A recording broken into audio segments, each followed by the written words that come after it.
A key component of mental fitness and mindfulness is presence. Being able to step out of your automatic, habitual kind of momentum in a way, and to be really present for what's happening right now. And we may intuitively sense that there's something of value in that. You may feel kind of drawn to that. And I'm sure you've heard of all the benefits of doing that and all the detriments of not doing that. The problems with being endlessly distracted. The kind of epidemic of fractured attention that we're all suffering from. And so we can have this sense that there's something worthwhile in this, but also it can feel like a kind of obligation, like something we have to do, a bit of a chore. And if you've ever tried this, you can also sense the challenge in doing this, and so feel a certain amount of resistance to this. And I think this is fair enough, but it kind of misses the central point of this, really. That presence, or we could also call it focus, is really synonymous with love. A deep attentiveness to what's happening brings us into relationship with whatever it is, and that is a form of love. And sometimes love, if you think about our relationships, sometimes love is delicious, isn't it? It's beautiful, it's sweet. But sometimes it's painful. Things are difficult. There are rocky patches, but it's still held within the domain of love. So this is not to say that being focused or present with your experience is always delightful, but that it has this kind of depth to it. And really, we're called in this exploration of mindfulness and mental fitness to bring this more and more into our everyday lives in ways that are really real. And actually, in terms of putting this into practice, there are kind of two ways to approach this.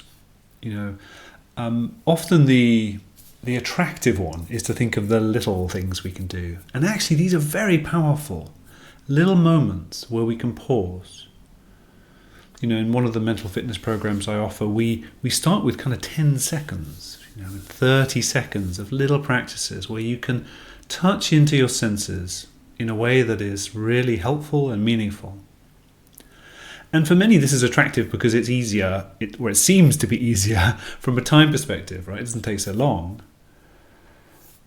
But also in other ways, it's kind of harder, to generate the intentionality, the wholeheartedness that really communicates or that gives you access to this sense of love, being in love with the moment, of having a kind of sense of presence that really embodies that sense of wholehearted presence, even for 10 seconds. In many ways, doing it for 10 seconds is harder because the momentum of our automatic tendencies and habits are still going, and so we can kind of be doing the thing, whether it's feeling breathing or rubbing your fingertips together or whatever it might be. But we haven't really made that shift into a kind of wholehearted presence. And so for many longer periods of time, 10, 20, 30 minutes, although on the surface this seems like a real challenge to carve out the time in the day, and of course that is a challenge, it also gives us the chance to deepen into, in a way to kind of stumble across moments where we really let go into what's happening. There's a kind of settling that happens. In much the same way that when we're with the people we love, often there's a sort of superficial transactional nature to our interactions, isn't there? And that's fair enough. We have to, sort of just part of everyday life, but we also sense, oh wait, there's something missing, and we need to take just a little bit more time sometimes, don't we, to be present with one another. To let things unfold, to let the layers kind of peel away, and to the surface level busyness to quieten and soften a little. And then there's something underneath that we've forgotten about, right? And it's the same with ourselves. So sometimes taking longer periods of time gives you the chance to slow down, to soften, and then to get a sense of, or to remember really, there's this underneath this stillness, this openness, this tenderness, this sense of wholeness that we'd forgotten about. Right. So whatever way you're choosing to do this, and I'm a big fan and advocate of both approaches, short little practices and longer practices. And whichever you're exploring right now, if you are, really what I'd like to convey here, more than the length of practice side of things, is this sense of wholeheartedness.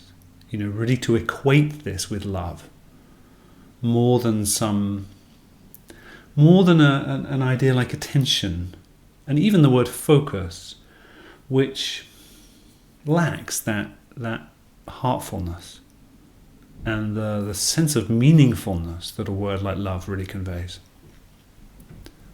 Okay, if you've got any questions, comments, I'd love to hear from you. Please be in touch. And otherwise, take care.